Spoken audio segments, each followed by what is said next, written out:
Mm-hmm. Yes, sir. Yes, sir.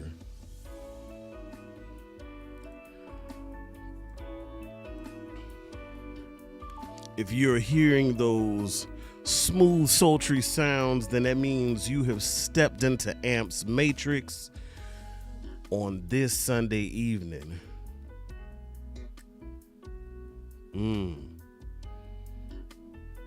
Whole lot to talk about in Big D, y'all. Whole lot to talk about in Big D. Yeah. Yeah. You will definitely learn today. Yeah. Y'all come on in. Come on in, Angie. Come on in, Miss Regina. Y'all come on in. Come on in and get comfortable. It's Sunday evening.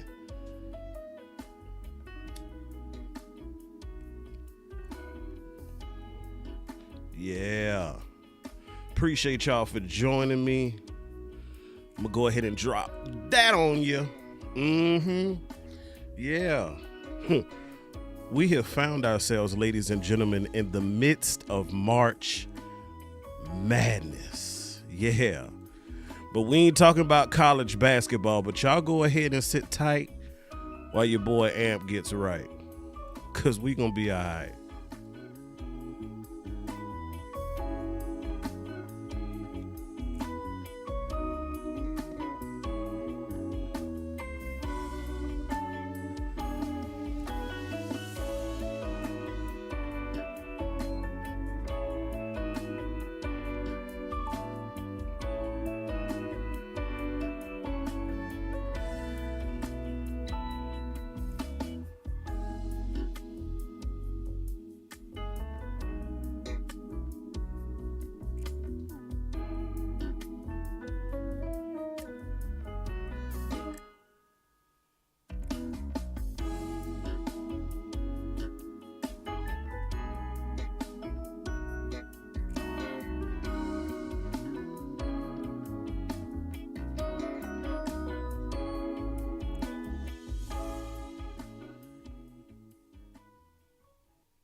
Let's go.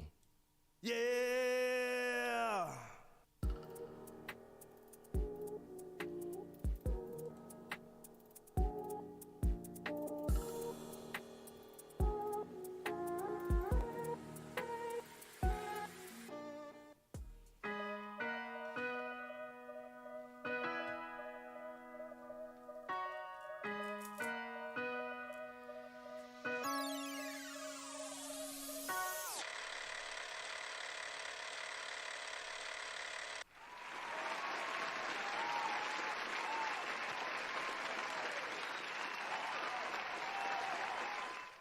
Hey, yo, DJ, drop that beat for me, dog.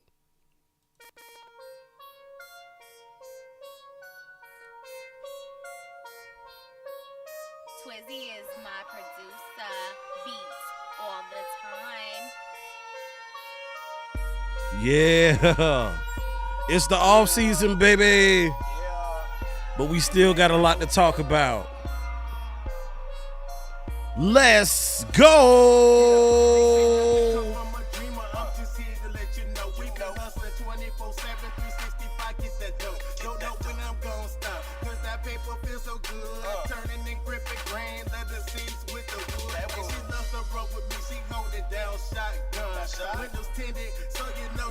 Shotgun.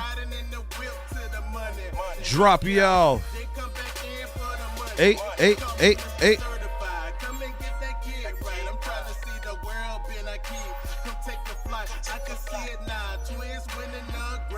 Them haters gonna be mad. Yeah. Uh-huh.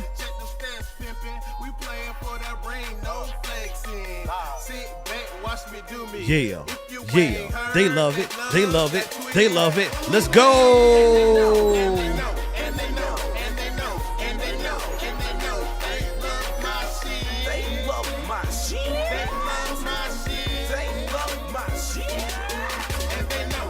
You are now tuned in to Mr. always making plays. Yeah. Yeah. Y'all know what time it is. Y'all know what time it is. Yes, indeed. It's Slow It Down Sunday, baby. It is Slow It Down Sunday. Now, order of business before we get started. I don't know where y'all at. I don't know what y'all doing. I don't know who you're doing it with or who you're with. None of that matters. Go ahead and get comfortable.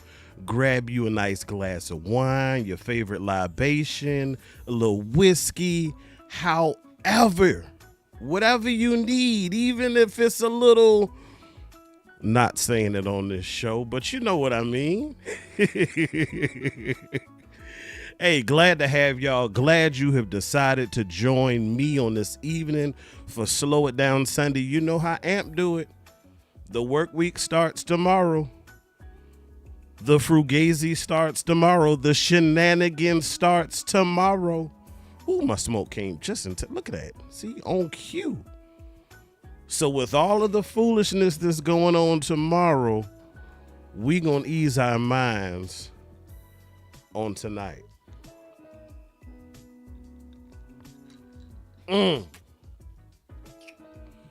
Amazing. Amazing. One more order of business before we get rolling. For all my people that's in the smoking section.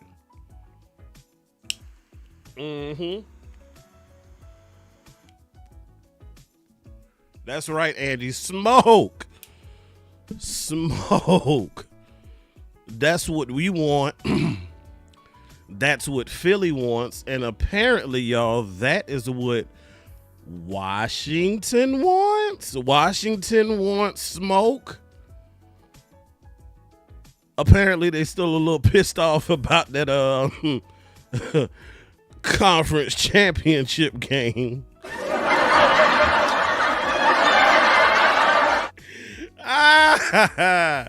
Hey, but guess what? Newsflash. They ain't tripping. They ain't tucking their tail. They have not conceded. Ladies and gentlemen, they are still fighting. Fighting so much so that they said, you know what? Scary Terry, we appreciate you, my dog. But we gonna get you a little help, bruh. We gonna get you a little help. Kelvin Hendricks, appreciate you for joining me. We got Oak Cliff Rockefeller in the building. Ty Church in the building.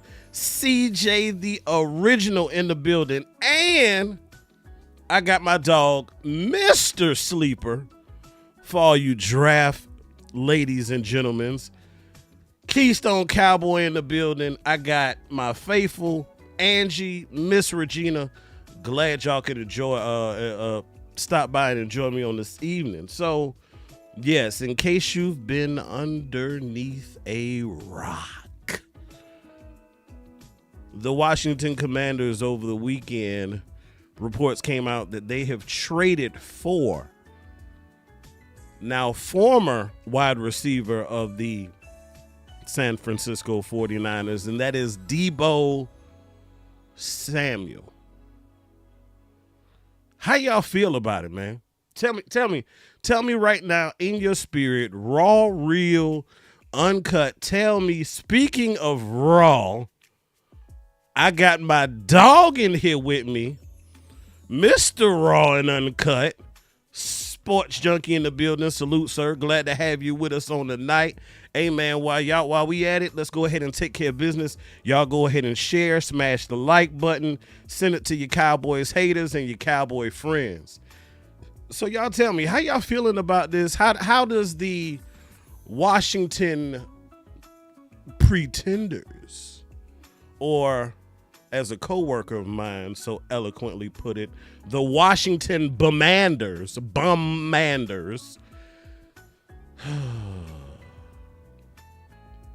they got Deebo. Ooh, Angie done started already out of the gates. She has hit us with a fierce stride. Angie is bending the corner, and she said that she does not care for sassy men.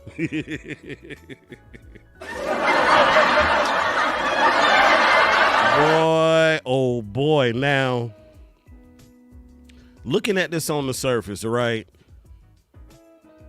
You know, Washington's got a pretty decent run game. They're really dual purpose because they have a passing game as well. It's just they're a little limited because you got Scary Terry and the rest of them. Man, I got A-Dot in the building. Salute. So what's to be seen is how he'll fit in the offense. We know him. We know his role in San Francisco. We know that over the course of the last couple of years, we've kind of seen him diminish a little bit, you know, as far as production and his role. I guess maybe that's why San Francisco was ready to part ways with him. Now, what's interesting about that is the timing is so perfect because if you tuned in to Boss Cowboy and Landlord for their show on this past Thursday, Boss Land, you know that Boss Cowboy played a clip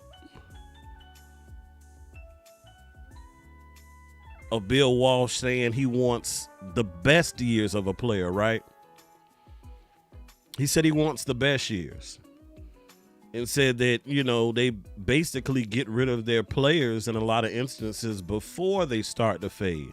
Now, on the contrary, on the other side of the spectrum, you have the Dallas Cowboys. We will hold on. We will ride. We are rider. We will ride and die with you.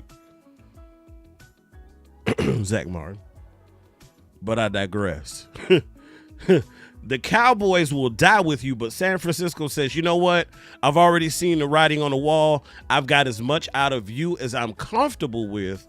I'm ready to part ways with you and to get some benefits and some resources in return. Ladies and gentlemen, that's the blueprint. That's how you do it. See, the problem with the Cowboys is a lot of times we will draft this talent and we will develop this talent to their point, right? And then if we decide we don't want them, we just, hey, there's the door. See your way out. That's what we do. And I'm not saying that we need to be overly devoted to our players or making sure that we retain them, but I am saying if you draft and develop them to a certain point, by year 3, you should be kind of feeling out, hey, really year 2, do I think I want to do anything long-term with this person? Start, you know, analyzing their play to decide if you want to keep them in the fold. That's how you do it. And then at that point, then you start drafting together a long-term deal if you want them. If not, then you start thinking about potential trade partners. Hey, who could use this position player right here? See, that's how you handle your business. And then guess what? You get something in return. Now, see, I know the Cowboys are saying, well, Mr. Amp, we do get stuff in return. We get what is known as compensatory picks. But compensatory picks, ladies and gentlemen, has a cap. Certain players, you end up actually losing value if you let them walk. So how do you keep this thing rolling? And as much as y'all like to draft, why not give up said player for more draft capital so you can do more of what you want to do? And that's draft and develop. And then you develop this next set of guys. And then after you have them, then what you do? You make the decision, hey, do I want to re-up with them or do I want to flip them and get some more picks? That's it. I listened to Landlord and Hitty this morning, and Landlord was talking about having what is known as a hustler mentality. I think Jerry and Steven be so caught up on winning against the player and winning the negotiation. But how about winning against the league? Instead of winning against said player for that contract or feeling like you won or making them sweat it out to where they eventually concede, which most times that doesn't happen. You got to be able to get something in return if you have decided in your mind that this individual no longer serves you any purpose.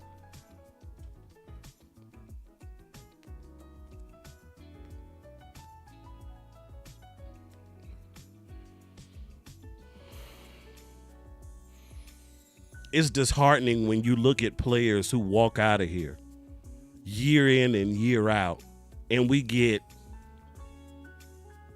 pennies in return. And then when we do decide to trade them like Amari Cooper, we don't even get proper value. The team that got him after us got more for him than we did. How does that? See, that is a point for another sip.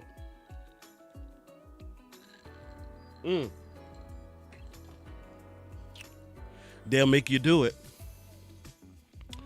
So we got to start getting things in return for our players, right? And so Washington said, you know what? We ain't satisfied. That was good. Yeah, that Dan Quinn, great first year. You know, they've set a floor, y'all. In case you haven't been paying attention, they set a floor. And they still have their franchise quarterback on his rookie deal. And what are they doing? Ooh, they're adding to that. You mean to tell me they're not doing receiver by committee? I'll be damned. They ain't making their quarterback do more with less? What? Man, no.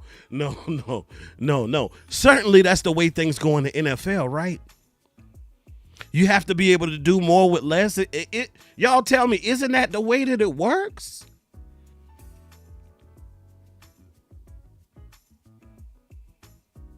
And Washington said, you know what? We ain't waiting on no damn NFL draft. We aren't waiting for Tet and others. We ain't doing that. We're going to get somebody who is going to fit our system. He fits our culture, and we will use him to the best of his abilities. See, Jerry and Steven will tell you that player acquisition is a 365-day-a-year task, right? But so is developing that talent. So is managing that talent. If you tuned in with us on last Sunday's episode, you know that AMP says that we need to pimp this ride, pimp this squad. We got to prepare. We got to implement. We got to manage, and we got to promote. That is the blueprint for how you build a championship caliber squad.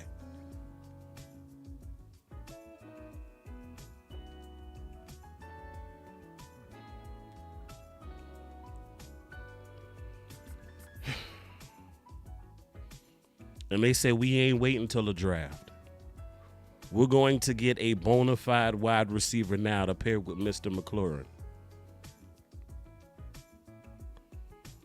And so now guess what? I haven't heard any other content creators say this, y'all, but hear me when I say this. You heard it here first. I'm going to turn the music down for this one because I swear I don't want y'all to miss this. I don't want y'all to miss this because I care about y'all, you know. When you look at Philadelphia and you look at their receiving core, and now, and we know Mr. Smith, we know Mr. Brown, we know him well, right? And then now you look at Washington, and now you have to look at Mr. McLaurin, and now you have to look at Mr. Samuel. And then you look towards New York. I'm pretty sure they'll figure their quarterback situation out this year, be it free agency or the draft. They can improve that greatly on either front, okay? So they already have Mr. Neighbors, right? I am willing to bet you that they're going to spend some sort of resource to get another body in that room to pair with Mr. Neighbors. And guess what? Guess what you now have, ladies and gentlemen? You now have a situation where potentially, and it's going to happen, mark my words, you have a situation to where you're getting ready to have every single team in the NFC East have a dynamic duo threat in the receiver room. So you know what that does, Cowboys Nation? Because if we're talking about 6 and if we're talking about championships, what's the first step? What's the first step to those right there? You see it? Those are the rings, right? What's the first step to attaining those? You have to do what? Or preferably, you need to win your division, right? You need to win your division because guess what? Your division over the last couple of years has progressively gotten better and better and better. I don't like it like this. I need a little more light. Watch this. Watch this. That's how you do that. That's how you do that. I ain't even had to get out my seat. Y'all like that. Y'all, I know. It's player. It's fly. I know. That's why we always making plays over here at Sports. So your division is getting more competitive. And it just happened this weekend. Washington's passing threat is now just a little bit more potent than it was a couple of months ago. Now you've got more wrinkles to worry about. So matchup-wise, if you're talking about winning the NFC East, guess what you need, Cowboys Nation?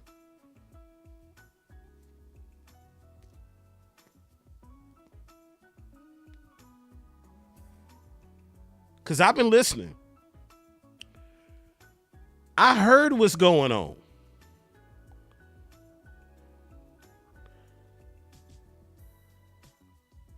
Don't let the offseason fool you. You got reports coming out now talking about potentially trading Mr. Diggs, right? We talking about trading Trayvon Diggs, one of the best cornerbacks in the NFL. But if that ain't enough, we're talking about not paying DaRon Bland. That's what we doing. You ready to move on from him? Hello, have you seen Kalen Carson play? Butler was good, but he dealing with an injury. He might not be ready to go week 1. I like him as far as a depth piece. And then, oh, by the way, Mr. Lewis, yeah, that guy who's been holding down the slot for the last couple of years, yeah, he's up for free agency as well. You got to figure out what you're going to do with him.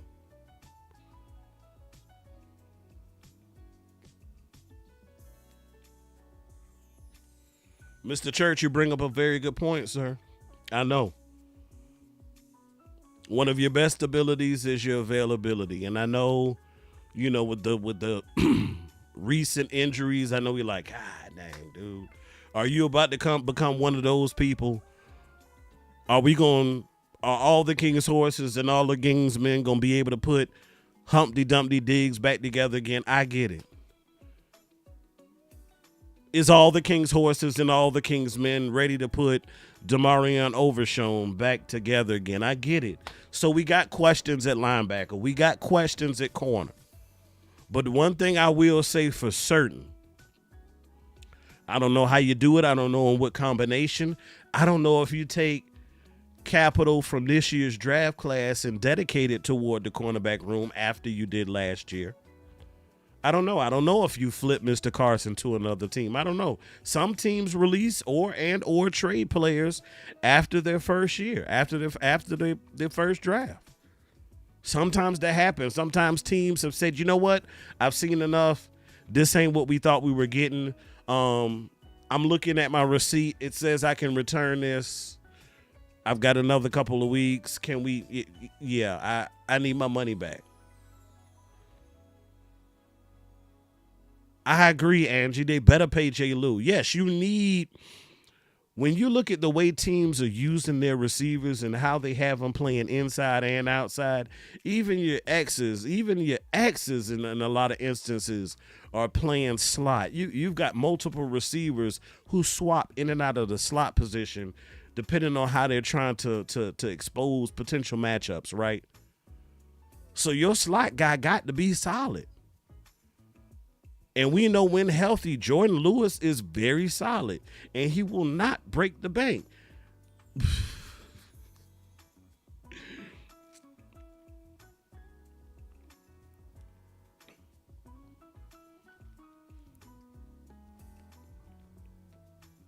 My boy Keystone said he got a glue truck, D.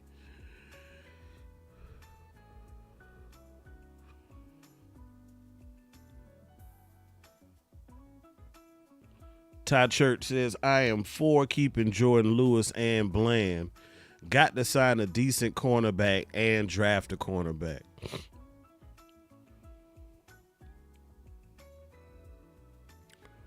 Yeah. Yeah. I don't know about draft and sign. For me, it'll be one or the other. I would be okay with one or the other.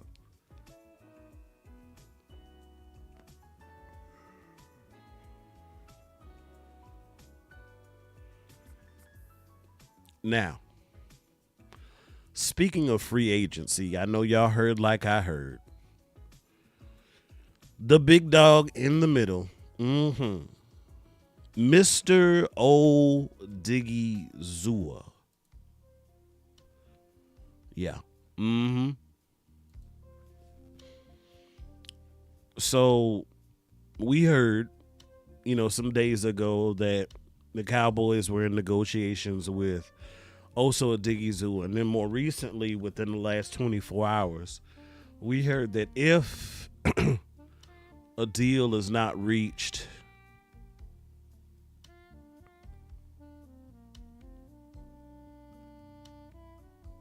they're definitely open to tagging him. Now, they're saying that they're using it as a placeholder, in hopes that they can rescind the tag and then, get a long-term deal done. I hope so. I hope it doesn't get to that point, because the unique part about tagging Osa is once you tag a player, to me, you kind of slightly folded a little bit, because you've shown your hand and you're basically saying if a deal doesn't get done, we're willing to pay you this amount all in 1 year. And so to me, you kind of lose. I get it. You're trying not to lose the player outright, but to me, you kind of lose some leverage. And to me, what that tells me is the fact that we have not heard an Osa signing yet, and that date is rapidly approaching for him to sign prior to that tagging period. It tells me that Osa is flexing his muscle. And he's either trying to squeeze more money out of the deal, either via years or in dollars. Yeah, I agree. Angie, I agree. I hate it. I hate it, okay? I absolutely hate that damn franchise tag. I wish somebody would take it, ball it up, and throw it in the damn garbage. Because it has burnt us on so many occasions. And guess what? With the exception of Dak Prescott, every time we use that damn button, we lose the player. Every single time. It's like, okay, you use it as a placeholder. Okay, you don't get a deal done that year, and then you don't get one done at all.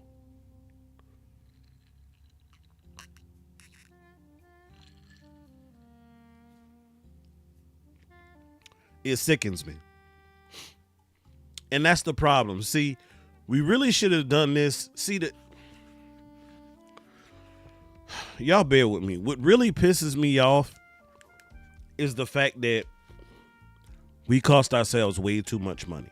We wait too long to figure out what we want to do with X, Y, and Z players, right?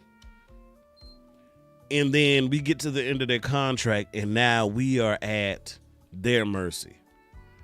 Because the door is here. All they got to do is walk out. And a lot of players say, damn, if you let me go this far, do you really want me? Better yet, I'm going to go somewhere else where I'm wanted, where I'm needed, where I'm respected. That's what happens. And see, word starts to get around the league and players talk. Players talk. And then what starts to become the whispers? But I don't know if you want to go to Dallas, bro. It's a little toxic over there, bro. And see, we got to really listen to what they keep saying, what they keep echoing. We keep hearing the coaching staff talk about changing the culture. And I know that's, how we do business in-house, etc. The type of attitude we've got, the moxie, all of that good stuff, right? But I think a lot of it also is a cry and a scream to management to make things easier on the coaching staff and get these players played when they need to be paid. If you had paid Osa a year ago, we wouldn't even be at this plus 20 mark. We might be right at 20. But he bet on himself, and guess what he did? He balled out. He had the best season of his career thus far. So he is trending north. And now as a result, guess what, Cowboys? You got to compensate him for that.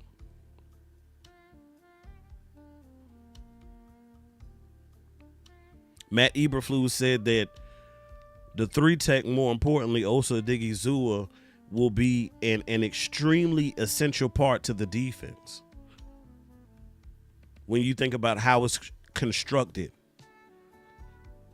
and how the scheme will flow in and how the linebackers will play off of that 3-tech.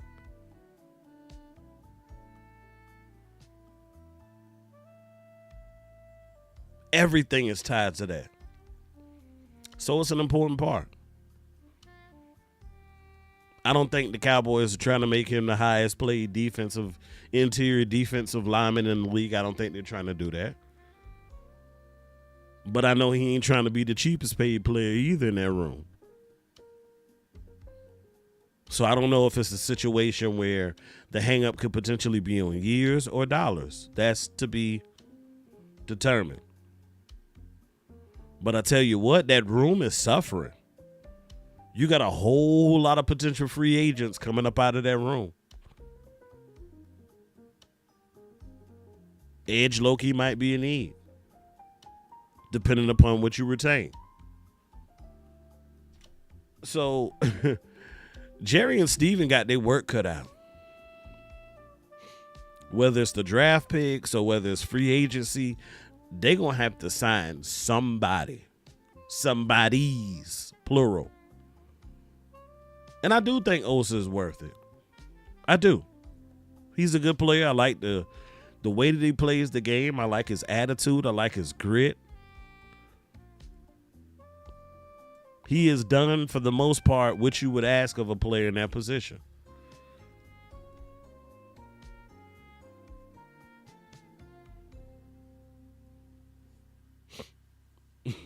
Keystone said Edge is a need regardless. Yes.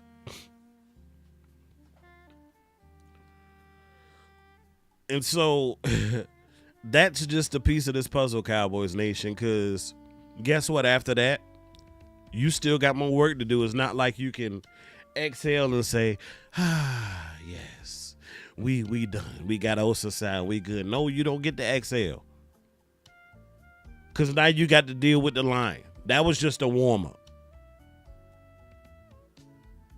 And the Lion want his bread too. The Lion want to eat. And yes. And guess what? Even when you get that done, you can't exhale. Why? Because you got to figure out what to do with another player on that line. Who am I talking about? Mr. Lawrence said he wants to be in Dallas. But he said that's dependent upon what Jerry and Steven do. This is the same individual who said it's not his responsibility to be cap friendly. They got to figure it out. And I get you. D-Law, everybody's got a job to do. We want you to hold down that edge and hold down that front. And we want Jerry and Steven to do what they're supposed to do. We want them to be able to play the players that will make this team better. That's what we want them to do. And it's unfortunate that we lost him for the season due to injury. But prior to that, D-Law was playing absolutely lights out, y'all. And I think he would pair absolutely well with this new coaching regime. Because it's going to feel like right at home for him. Why? Because you're talking about a disciple of his former defensive coordinator in Rod Marinelli. Yes, Eberflus is a disciple of Marinelli. He's going to preach the same thing. He's going to preach hustle. He's going to preach running to the ball. Gang tackling. He preaches all of that. Being disciplined. So it's not like D-Law is going to have to adjust his game or change what he's been doing. No, it's going to fall right in line with it.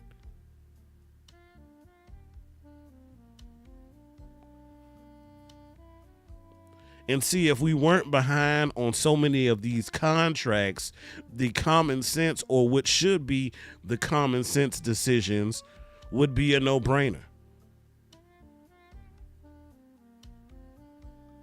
Like CJ the original just brought up.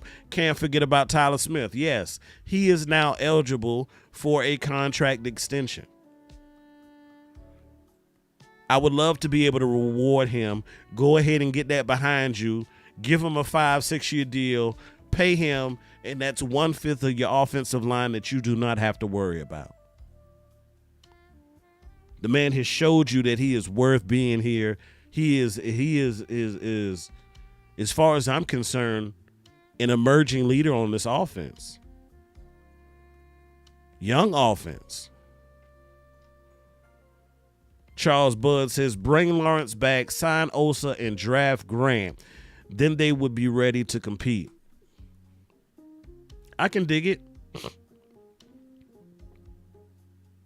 I can dig it. Now, it's so many things that have been brewing in my head, so many things that I've been thinking about over the course of this weekend as far as, what our game plan should be once we actually get to the draft. We know we got some work to do before it. And if y'all know like I know, the work that you do before the draft in free agency helps make the draft picture a little bit more clear for you. To me right now, draft is too muddy without knowing if we're able to fill any holes through free agency.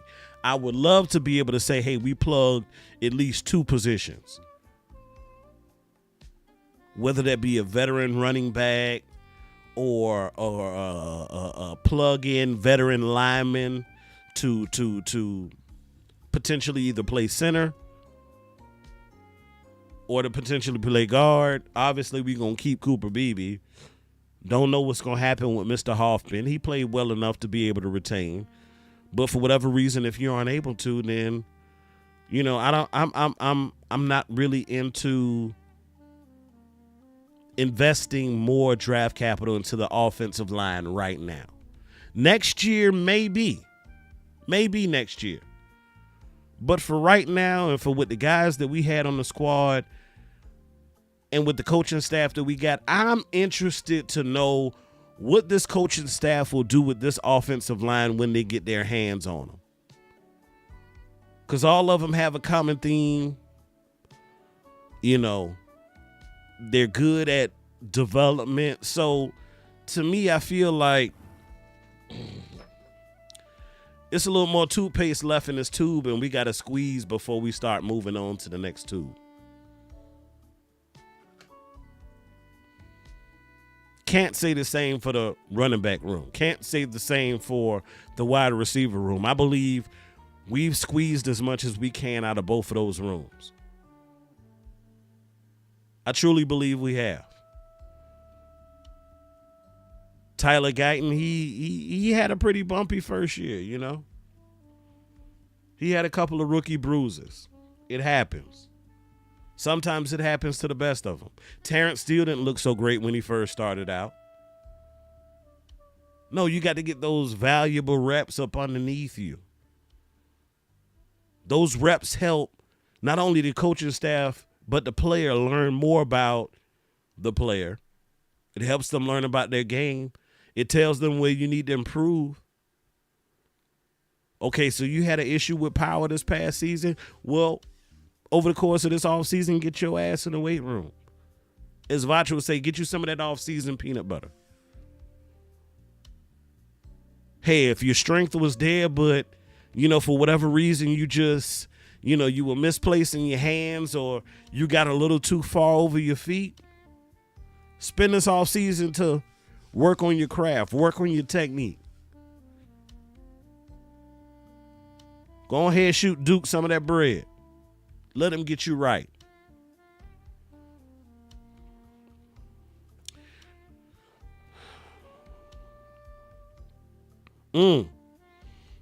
Angie is done, y'all. She said Rico and Deuce can go too. Them KJs, man. Them KJ, man, good to see you, man. Ain't seen you in a while. Glad to have you in the building on this evening. Them KJs said, I knew when Jerry said soft rebuild, I knew from then this going to be a mess. There's just too much to do for an organization that does very little. You know what? Now that I will say I agree with. We got way too many holes. This team is not a slice of American. It's a slice of Swiss. We are holy. Sunday morning, Easter Sunday morning, sunrise service, holy.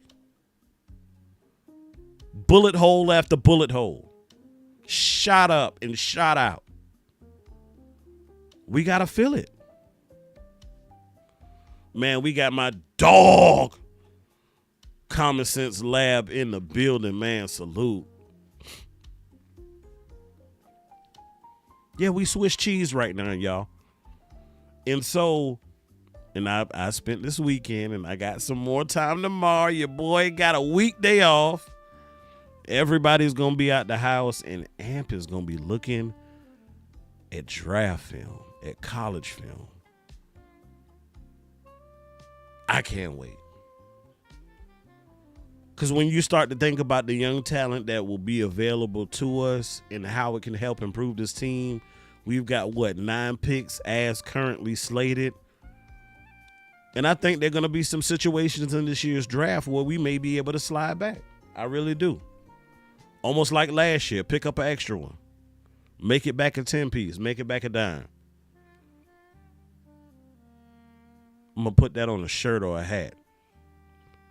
For my cards players, for my spades players out there. We going Boston this year in the draft. 10 picks deep. Let's go. So,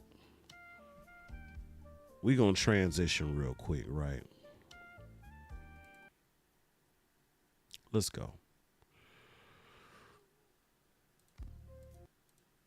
Yeah. So, y'all know, former linebacker, right? And I always use the phrase, slow until you know, right?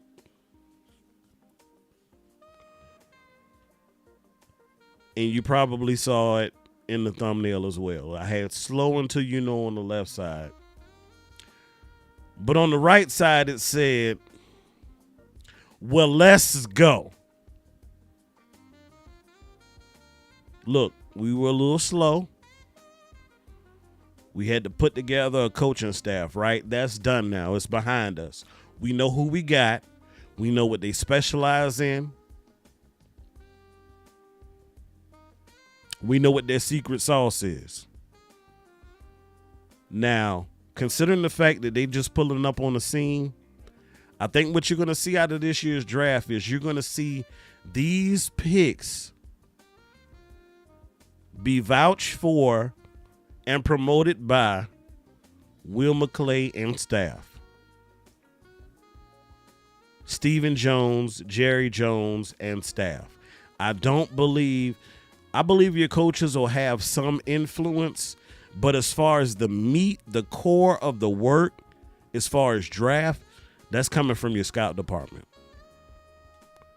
It is simply too much right now to ask your coaching staff to be heavy on draft while also trying to develop and begin to slowly implement scheme into the thing, right? It would be a lot to ask.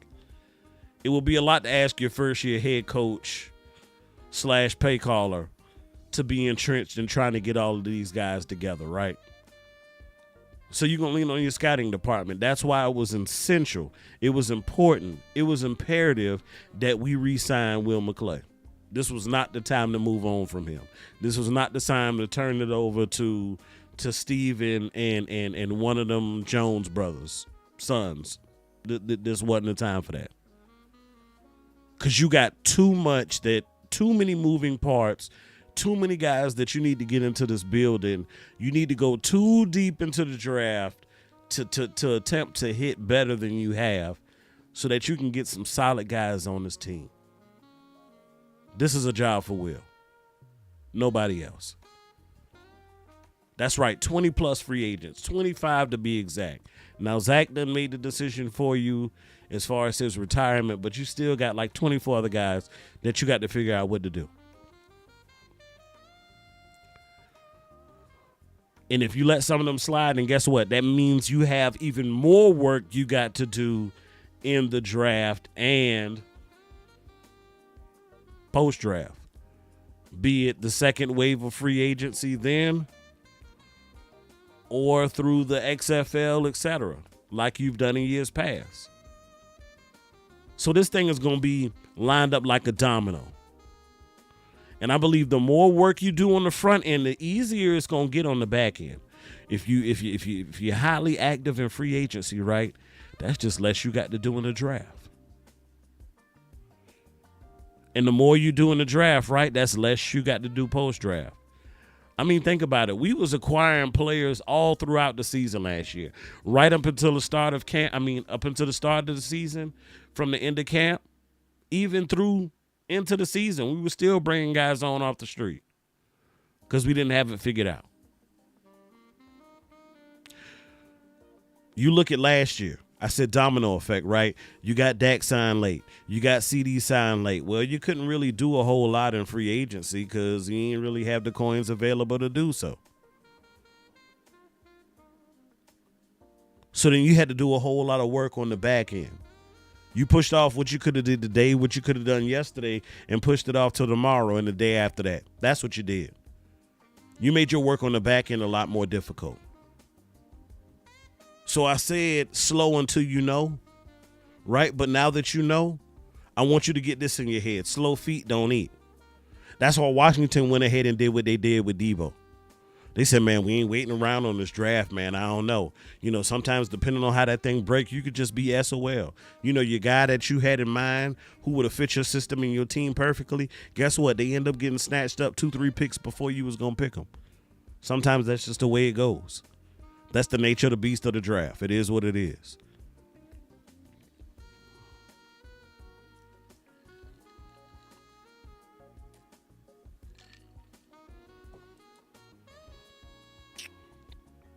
Yeah, he did. He fleeced them good, too. Zach Martin absolutely fleeced the hell out the Cowboys. I would make his ass wait for getting in the Ring of Honor for the way that he fleeced them. I ain't mad at him. You know, hey, get your money. I'm mad at Jerry and Steven for letting Zach Martin punk them.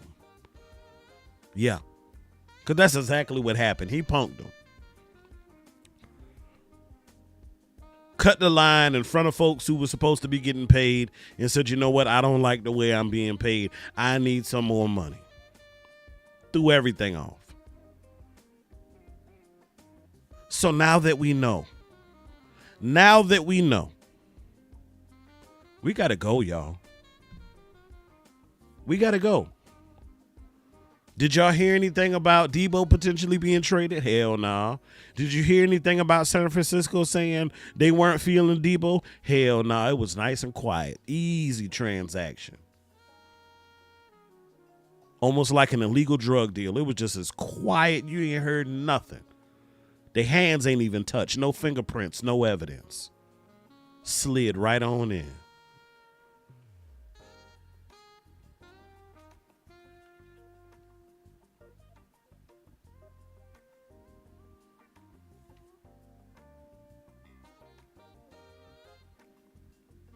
And I saw Law Nation post this today, and I got tickled on the inside. I shared the post too, and Angie, I think you shared it after me. A couple of y'all shared it after I did too. DK Metcalf. I'll repeat. DK Metcalf. You pair DK Metcalf with CeeDee Lamb, I don't give a damn who your third, fourth, fifth receivers are. See, now what you've done is you've leveled the playing field. Because what I talked about earlier, I said, look, you're talking about winning 6. Your first goal is to win the East, right? Well, you look around the East and you look at these wide receiver duos as far as Smith and Brown.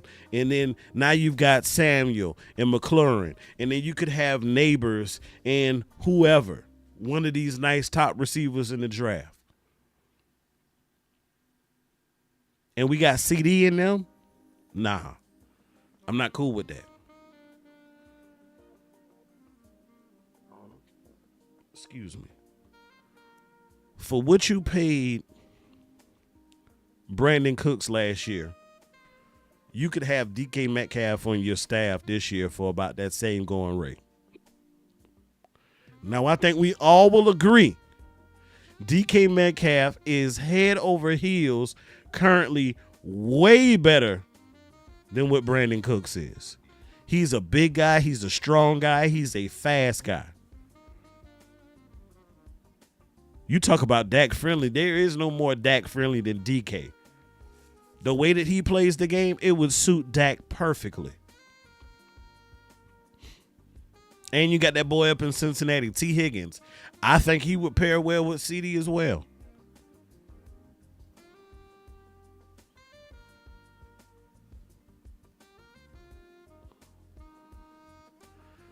You're talking about at one point in time, the Cowboys were the absolute unanimous favorites of the NFC East.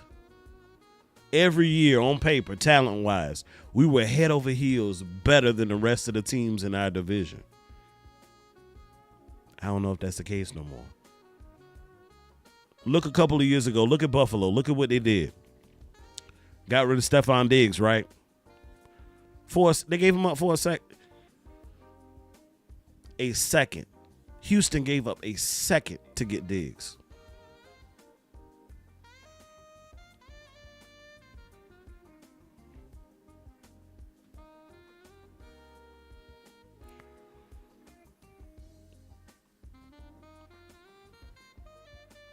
Sometimes there is no time to develop. Sometimes you need what you need right then. I'm with Boss Cowboy when he said, "Hey man, it comes a time when it's time out for the slow cook, for the crock pot meals. Hey, get me a hot pocket that I can pop in the microwave. Get me one of them nice TV dinners, one of them Marie Callender's or one of them Stofers or something I could pop in real quick. I'm tired of waiting for players to develop while we wasting the good years of our franchise quarterback, wasting the good years of our franchise receiver, wasting the good years of our franchise all-purpose ace and Micah Parsons.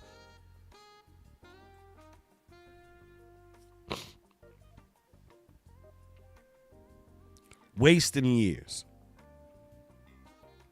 You ever started cooking something and halfway through you realized how much you mucked it up and then you just had to throw everything in the trash? That's where we're almost at. We're almost at the point to where we have taken these ingredients, we done threw some mess together, don't know what it is that we're quite making, and we're at the point of no return to where we got to throw it in file 13, a.k.a. the garbage.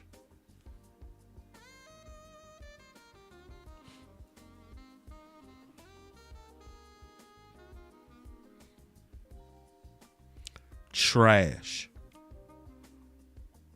See, when you look at all of these organizations, the teams who have kind of been in the thick of it the last couple of years, when you look at them during the offseason, what are they doing? They're busy. They're active. It's almost like that story of the grasshopper and the ant, you know? The ant slowly but surely, piece by piece, putting aside, sitting aside. So when the winter came, them cold months came, right? and everything was off of the tree and the food was scarce, what did they do? They had a stash.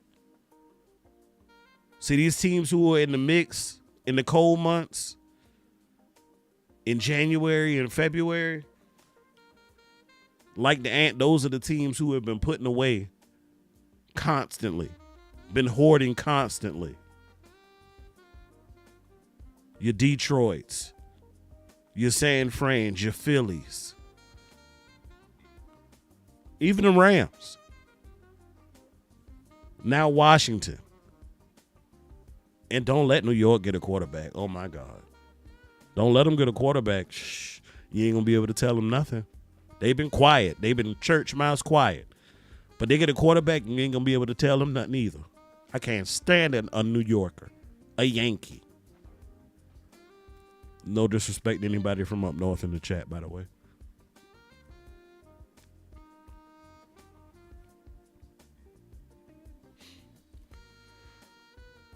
So we have to stay relevant. We have to stay competitive. That's going to happen by what we acquire over these next couple of months. It absolutely has to happen. We cannot sit by and wait and say, go Cowboys, all right. And we aren't adding to. Them days of doing more with less, they gone, man. Ain't nobody doing that. Ain't nobody doing that. Philly and Washington damn sure ain't doing it.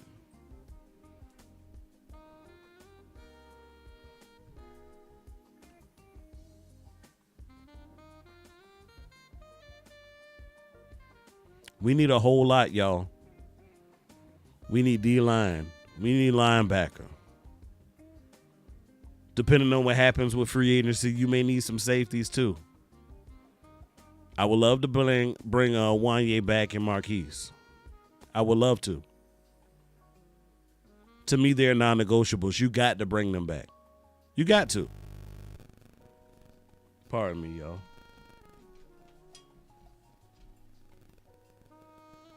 Good young talent. You acquired them. You developed them. They're somewhat free agents now. Don't let them just walk out the door. No, bring them back. Let them elevate even more.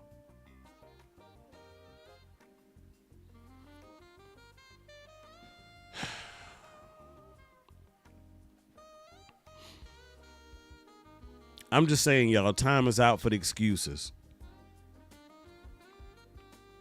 Tired of feeling like this. I know y'all tired of feeling like this.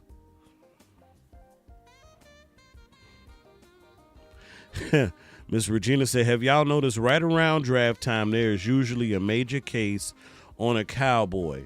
Weird coincidence. Yes. Yes.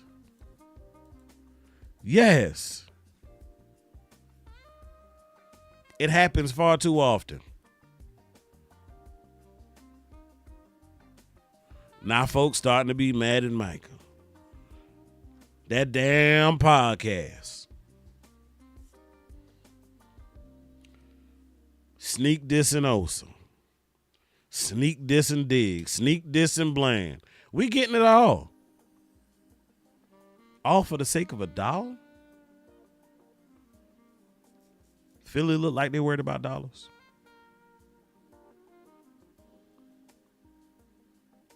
Washington look like they worried about dollars.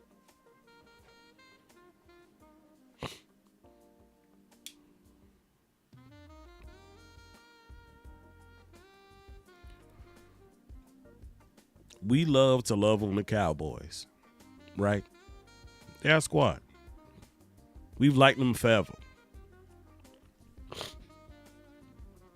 But there comes a point in time where an individual gets fed up. When you witness the same situation happen over and over and over and over again. That's why I'm on the mic on this Sunday afternoon. That's why I have a libation with me and a cigar. Because I'm trying to ease my mind. Because we have stepped in the midst of March Madness. You start talking bad about your players. You're watching the other teams increase and add to their arsenal. and we're watching ours slowly start to fizzle and fuzzle out. That ain't what I want to see. We need to be adding to, strengthening, bolstering. And I ain't talking about just filling for the sake of filling. No, I'm talking about improving, elevating, progressing. Instead of just replacing the players we lost, how about we add to? We always in replace mode because we can't keep what we had because we didn't handle our business, didn't sign them early enough, didn't manage the cap well enough, overpaid here, overreached there.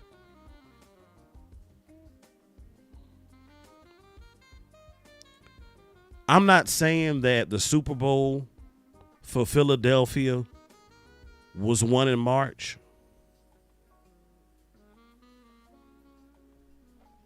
But damn it, it sure set the table.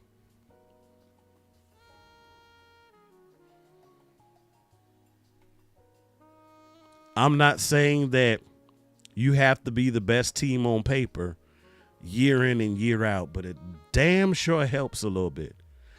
I am not saying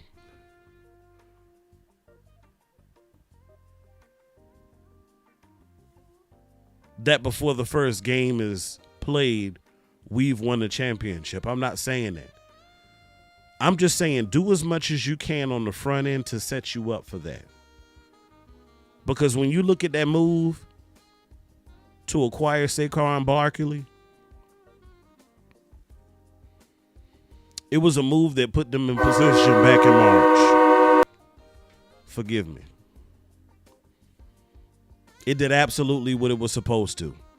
And they rode that horse all the way to the Super Bowl. See, that's how you improve your team. It's not just through the draft. They drafted well too. But they said, you know what?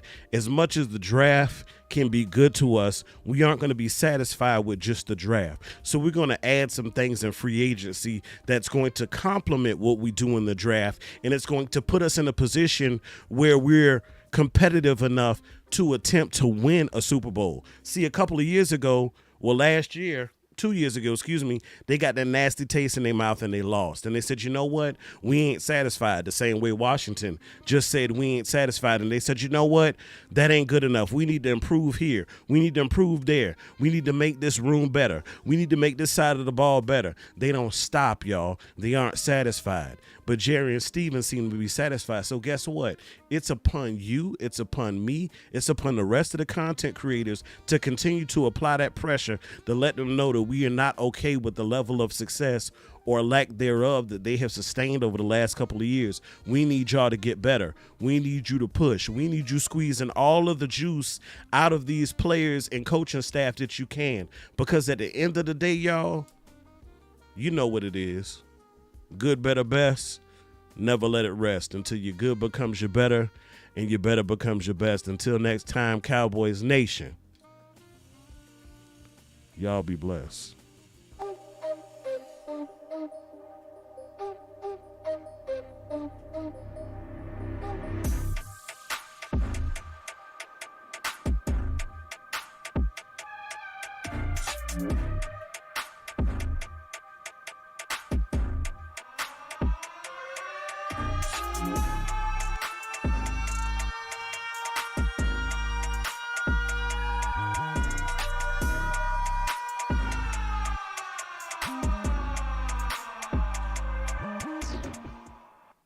In 30